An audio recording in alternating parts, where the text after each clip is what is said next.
Muy buenas noches. Estamos en entrevista con la contadora Mónica Sandoval, la cual le agradecemos por su tiempo y ya que nos va a hablar y nos va a explicar un poco sobre lo que es el REPSE de forma general y de qué manera afecta o beneficia específicamente al sector de la seguridad privada, sobre todo en esta parte del outsourcing. Buenas noches, contadora. ¿Qué tal, Mónica? Buenas noches. Mira, vamos a platicar un poquito del REPSE y en particular vamos a hacer el enlace con el outsourcing. El outsourcing en México viene a desaparecer esta figura como tal y vamos a adoptar un concepto de servicio personalizado. Para más o menos empaparnos un poquito del tema, vamos a empezar con una serie de conceptos que se dieron a la par del outsourcing. El outsourcing empieza con una serie de conceptos como coworking, en el que es compartir un espacio para reducir gastos de oficina, o el crowdfunding, que significa o quiere decir pedir ayuda pública para llevar a cabo un proyecto y después, una vez que se tenga liquidez, devolver el dinero. Y en este mismo, digamos que en estos mismos orígenes, viene a aparecer el outsourcing, que en esencia quiere decir fuera, source, fuente, es una fuente de afuera de recursos. Ahora, a partir del outsourcing, viene a aparecer la figura del REPSE. El REPSE va a ser la plataforma que va a tener nuevas iniciativas y va a medir de manera clave la subcontratación. El outsourcing se da a inicios de los 60 en Estados Unidos y en Inglaterra, más o menos a la par, con un poquito de desfase. Y en esta curva de la forma en que los sectores se fueron integrando al outsourcing, vamos a tener primero al sector de la limpieza, después los catering, la distribución, y casi a la par de la distribución vamos a tener a la seguridad. Esta parte de la seguridad se da un poquito antes de darse en sectores o en puestos que son más estratégicos para una compañía. Y bueno, ya después el outsourcing llega a compañías virtuales, previamente pasando por puestos administrativos y financieros. Para entender el REPSE, tenemos que partir del outsourcing. Y el outsourcing lo vamos a entender como la terciarización, externalización y subcontratación, que se va a encargar de atender tareas específicas para que una organización, ya sea pueda reducir carga de trabajo o pueda enfocarse en sus objetivos estratégicos. Con ello va a mejorar su productividad, va a mejorar su alcance y va a mejorar su competencia con respecto a su mercado. Ahora bien, eso es en el deber ser, o esa es la esencia del outsourcing. Sin embargo, en México y en muchas partes del mundo no se dio con esta naturaleza que pretendía que fuera el outsourcing como tal, un esquema de solución para reducir costos de manera estratégica o para ser más competente. Y por el contrario, en México se utilizó como una figura para hacer algunas malas prácticas. Voy a continuar con esta parte del outsourcing porque me parece importante destacar que en el outsourcing hay características que por estas malas prácticas se dejaron de atender y que en esencia el outsourcing sí era una medida de ayuda. ¿Qué pretendía el outsourcing? Agilizar actividades de una organización, contar con un socio de negocios que tuviera los conocimientos, recursos, la tecnología y los procesos para ejecutar una tarea de la que adolecía la empresa que lo contratara. Y asumir tareas de gestión. Se escucha un poco vago, pero asumir tareas un poco de talacha. ¿Para qué? Para que la empresa siguiera en su objetivo, para que la empresa siguiera en su línea de negocio. El outsourcing se clasifica hay varios tipos de clasificaciones, pero en el que más pudiéramos ubicarnos es que tenemos el outsourcing táctico y el outsourcing estratégico. Y en el táctico vamos a tener a la seguridad. Y ahorita vamos a identificar la diferencia. En el estratégico va a pretender una interrelación con el proveedor en el que tiene que tener una mayor comunicación, debe ser más estrecha su relación, como las finanzas, la logística, el diseño de un producto. Y el táctico no va enfocado en mi objeto de negocio. Luego entonces tenemos que la seguridad, que la ubicamos en el táctico, no es una figura a la que le pegue de manera significativa el REPSE. ¿Por qué? Porque el REPSE pretende ubicar a empresas especializadas y la vigilancia sigue estando en este concepto de empresa especializada. Y ahorita vamos a ir a ese punto. Mira, dentro de las malas prácticas, encontré una estadística en el INEGI que de 4 millones de personas que están subcontratadas, 2.9 millones de personas están en malas prácticas. Y es a lo que nos lleva, o es a lo que le lleva al gobierno, a reestructurar a través del REPSE toda la figura de control que tenían con el outsourcing. Bien, ¿en qué podemos definir estas malas prácticas o cómo las podemos aterrizar? Para muchos es identificable cuáles fueron esas malas prácticas, pero en nivel general podemos encontrar para las personas o para las empresas más bien, hubo evasión de impuestos, sobre todo en la parte del IVA. El outsourcing tenía el beneficio de ser un factor importante de deducción para las empresas y de acreditamiento, que es una figura fiscal, también para las empresas. Sin embargo, por estas malas prácticas, se les hacía fácil tercerizar personas y que pudieran tener ese beneficio fiscal para poder deducir de sus impuestos o para disminuir de su carga fiscal. ¿Qué otra práctica tuvimos o se tuvo mala? La evasión de impuestos y de obligaciones con los trabajadores. No es del conocimiento de mucha gente que había bajos sueldos y no es que ahora ya no los vaya a ver, o sea, sí los puede seguir habiendo. Mientras el proveedor y el contratante del servicio tengan un acuerdo, siempre va a haber forma de que se pueda seguir simulando alguna operación. Pero bueno, los candados son más y las repercusiones también. Por ejemplo, pagos divididos, se pagaba en esquemas separados, un esquema por salarios, un esquema por asimilados y un esquema por fuera. Una parte con un patrón, otra parte con otro patrón. Y de esta manera iban haciendo más precarias las condiciones de trabajo y menos dignas.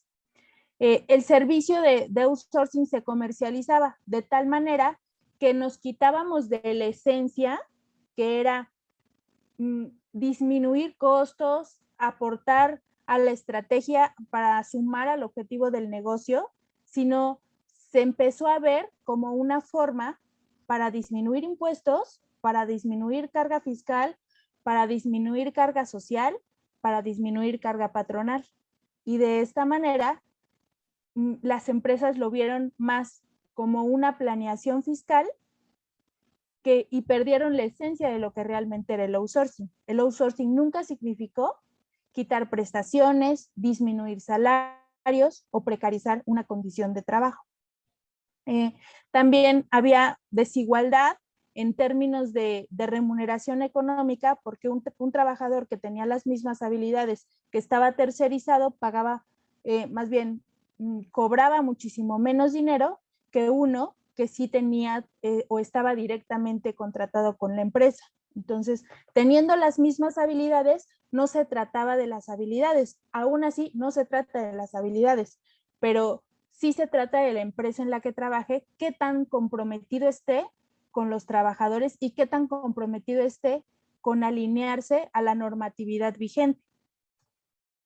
Bien, mira, encontramos que en Estados Unidos hay una serie de investigaciones que se dieron sobre el outsourcing y estos revelaron que dentro de las malas prácticas, no solamente en México, sino en el mundo,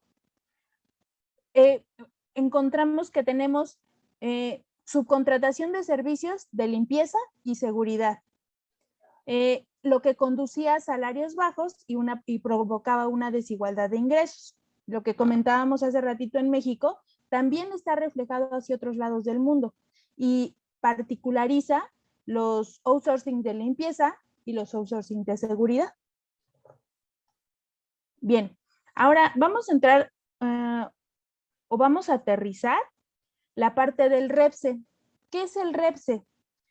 El REPSE viene a dar cierta certeza jurídica y de normatividad a lo que es toda la parte del outsourcing. Si bien como tal el concepto de outsourcing prácticamente se queda derogado y olvidado, no quiere decir que se quita su utilización. A través del REPSE, que no es más que una plataforma que se hace válida a través de la Secretaría de Previsión Social, va a ser el registro de prestadoras de servicios especializados u obras especializadas. El REPSE solamente es la plataforma para que se registren las empresas validadas por la Secretaría de Trabajo y Previsión Social que tengan servicios especializados u obras especializadas. ¿Y esto a raíz de qué nace? Del artículo 15 y del artículo 15A. Me voy a ir un poquito a la parte del artículo 15, en el que en el artículo 15 vamos a encontrar los servicios de subcontratación y dice que estén registrados ante la Secretaría de Hacienda y Trabajo y Previsión Social, que se debe de renovar un registro cada 3 años y que se negará o cancelará en cualquier tiempo el registro de aquellas personas físicas o morales que no cumplan con los requisitos.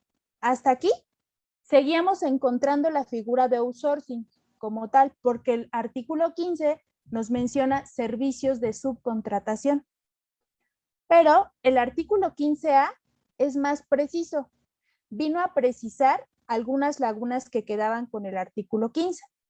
Y nos dice, el régimen de subcontratación será aquel por el cual un patrón denominado contratista ejecuta obras o presta servicios con sus trabajadores bajo su dependencia a favor de un contratante, persona física o moral, la cual fija las tareas del contratista y lo supervisa en el desarrollo de sus servicios o ejecución de obras contratadas. Y especifica, no podrá abarcar la totalidad de actividades iguales o similares en su totalidad que se desarrollen en el centro de trabajo. ¿Qué quiere decir esto? Que no va a poder ser parte del objeto por el cual se constituyó esa empresa. Por ejemplo, si yo tengo una empresa que produce botes de leche, yo no voy a poder utilizar para realizar ese bote de leche personal subcontratado, pero sí voy a poder utilizar para vigilar el turno de la noche un personal subcontratado. Entonces, el personal de seguridad sigue teniendo esta oportunidad de poder estar tercerizado a través de un marco regulatorio que va a estar en vigilancia por estos 3 órganos de gobierno, por el SAT, por el IMSS y por el Infonavit. A través de la plataforma del REPSE se va a hacer un registro ante el SAT, ante el IMSS, a través de su plataforma particular del IMSS que se llama IXOE, en el cual se va a informar de manera cuatrimestral los contratos que celebre la prestadora de personal especializado.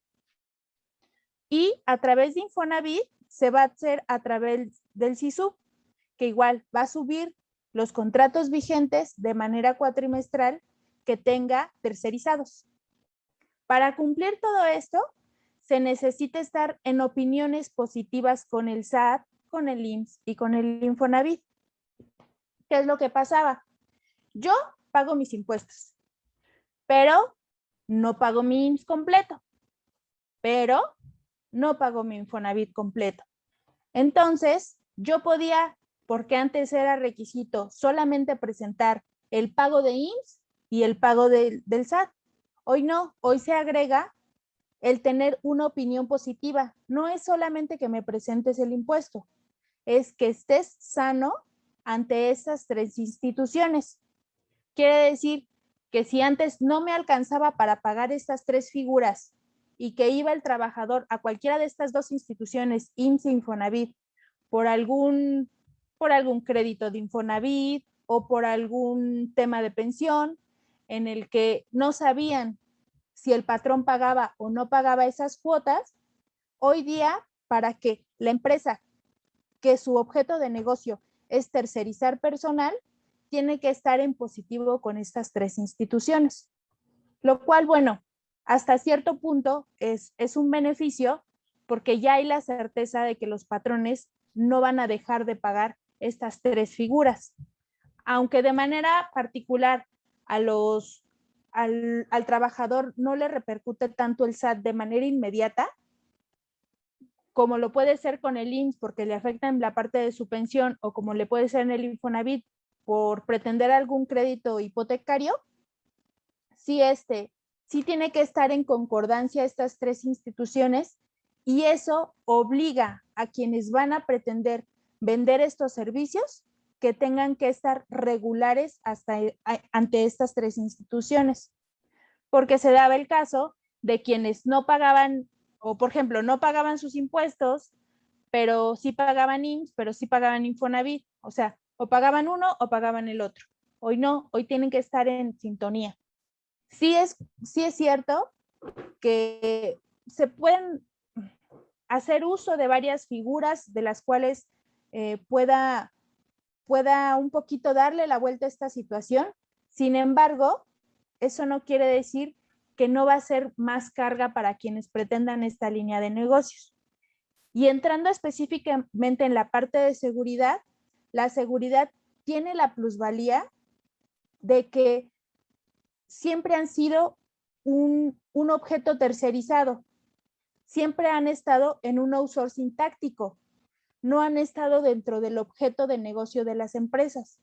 Entonces, ellos sí van a tener que seguir esta línea al pie de la letra si quieren tercerizar esa mano de obra y si quieren seguir teniendo este objeto de negocio. Porque quienes no lo hagan y su cliente lo acepte, las repercusiones son tanto para el contratante como para el contratista.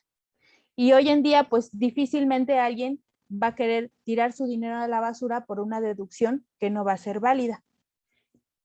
Aquí entonces, por ejemplo, si la empresa de seguridad privada tiene en outsourcing a sus empleados, va a tener que cambiar el esquema porque los empleados están cumpliendo el objeto de la empresa.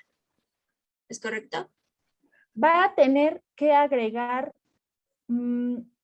mayor normatividad a su desarrollo administrativo. ¿Qué quiere decir? Y bueno, preocupante para las que estén en las malas prácticas, los que estén en las malas prácticas y hoy día quieren seguir vendiendo su negocio como tal, como outsourcing o como servicio tercerizado, tendrían que migrar a regularizar toda su situación, y una vez regularizada y que obtengan este número de registro, van a poder seguir vendiendo sus servicios. Antes no, porque difícilmente, aunque sí los va a haber, sí va a haber clientes que lo vayan a aceptar.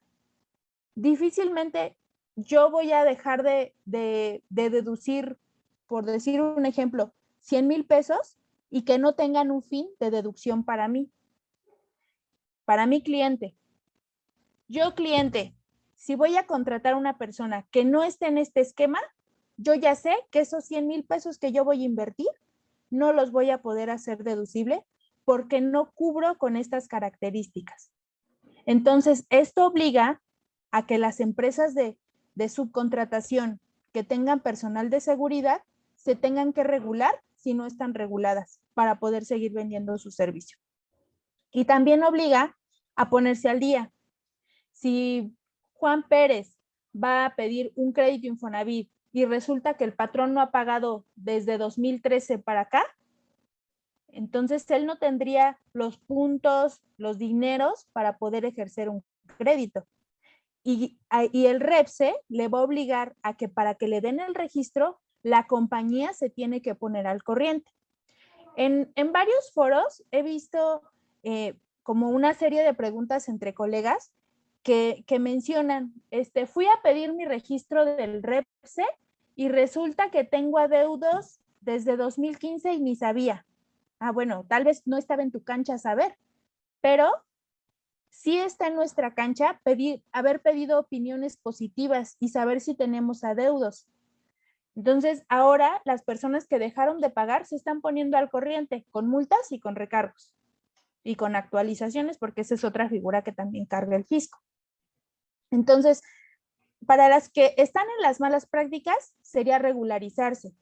Y para quienes están en las buenas prácticas, sería meramente un tema administrativo, porque si cumples con todo, solamente si es más chamba para el contador o para la persona que tenga designada para estas gestiones, pero es meramente administrativo. He visto en algunas plataformas de seguridad que como en su página principal, como su carta de presentación, ya es su registro del REPSE.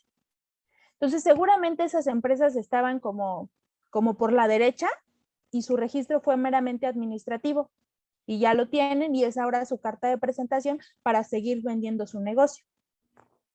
Ok, ¿Sí contesté con eso tu pregunta o divagué?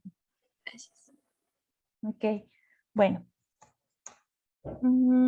Mira, a grandes rasgos, esto es lo que se refiere a la parte más técnica del REPSE. Yo revisé algunas cifras del INEGI recientes en qué medida ha ido creciendo la parte del outsourcing. Y tengo que para el año pasado todavía eran como 3 millones de personal subcontratado. Para este año son, hasta el segundo trimestre, son 3.700.000. La fecha límite para adherirse al REPSE era en septiembre. Bueno, es en septiembre, pero bueno, ya pasó la fecha. Entonces, habría que ver de qué manera repercute, cuántas personas optaron por mejor agregar a sus trabajadores a su esquema de seguridad social propio, aunque en el esquema de seguridad es difícil que los agreguen, porque como no es su objeto de negocio no es vigilancia y seguridad, es más fácil tercerizarlo. Entonces, la repercusión para el sector de seguridad es todos se tienen que adherir al REPSE, salvo que su objeto de negocio sea la vigilancia, todos se tienen que adherir al REPSE si quieren seguir en el mercado de la seguridad y si quieren seguir ofreciendo una oferta de valor. Entonces, si yo como empresa de seguridad privada tengo a mis empleados a través de un outsourcing, si quiero continuar ejerciendo y de manera positiva, tengo que contratarlos directamente para así poder dar el servicio a las demás empresas, porque, o sea, digo, el servicio de seguridad es tercerizado, sin embargo, debo contratar directamente a los empleados. ¿Es correcto? Si la empresa es de seguridad, todas deberían de estar todas deberían de estar contratando de manera directa. Pero si mi empresa vende ese servicio, la otra empresa solamente tiene que estar en la certeza de que tenga el REPSE, de que tenga el registro por el cual se da la validez de utilizar un servicio especializado. El reto para las empresas de vigilancia es que estén limpios para el SAT, limpios para el IMSS y limpios para el Infonavit. En temas y muchos colegas lo hemos comentado, ojalá y esta plataforma hubiera sumado a poder dignificar un poco más la parte del sueldo. Porque, por decir un ejemplo, una empresa que tiene un vigilante que es propio de la empresa puede ganar 200 pesos y una empresa que lo tiene tercerizado, la empresa tercerizadora le paga 100 pesos y hace exactamente las mismas cosas. Sin embargo, el REPSE no viene a aportar eso.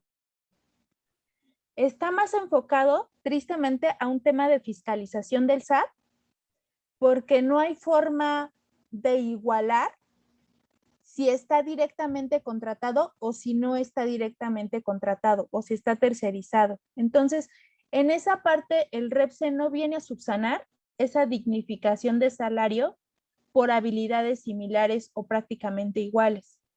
El REPSE básicamente viene a sumar a la fiscalización que de manera cualitativa eso no se refleja en la remuneración que percibe un trabajador. Lo único que sí van a poder lograr, si quieren seguir vendiendo sus servicios las empresas de vigilancia, es que los trabajadores, si las empresas tienen adeudos en el IMSS y en el Infonavit, se van a poner al corriente. Eso sí lo van a poder lograr de manera directa si esas empresas de vigilancia y seguridad tienen adeudos. Pero de manera directa al trabajador, de manera cualitativa, en la dignificación de su trabajo, la plataforma no viene a subsanar esas carencias que se tienen, no solamente en el ramo de seguridad, también en otros ramos. Y, por ejemplo, ¿cuáles son las sanciones? Ya se ha hablado de las sanciones a empresas que no estén dentro del REPSE. Sí, sí existen multas, las cuales van desde, mira, van desde los más elementales 1,000 a 1,500 pesos. Bueno, existen ese tipo de multas, pero antes de eso, para fiscalizar esta parte del REPSE, se incrementaron de 1,000 a 1,500 inspectores. Entonces, bueno, la medida es fiscalizatoria, porque el gobierno está enfocando sus esfuerzos más que en aumentar impuestos, en fiscalizarlos para aumentar la recaudación. Entonces, de ahí nace que se esperan entre 1,000 y 1,500 inspectores que van a estar vigilando que estas medidas se cumplan. Y bueno, en términos de dinero, perdóname, no eran 1,000 pesos. En términos de dinero, van de los 9,000 a los 450,000 pesos o a la cancelación del registro, lo cual quiere decir que si yo no tengo ese registro, no voy a poder vender mis servicios. Perfecto. Pues le agradezco mucho que aceptara nuestra invitación y que nos compartiera esta presentación. Gracias, Moni, gracias por la atención y gracias por la entrevista. Sí, para el mundo, para seguridad en América. Gracias. Gracias.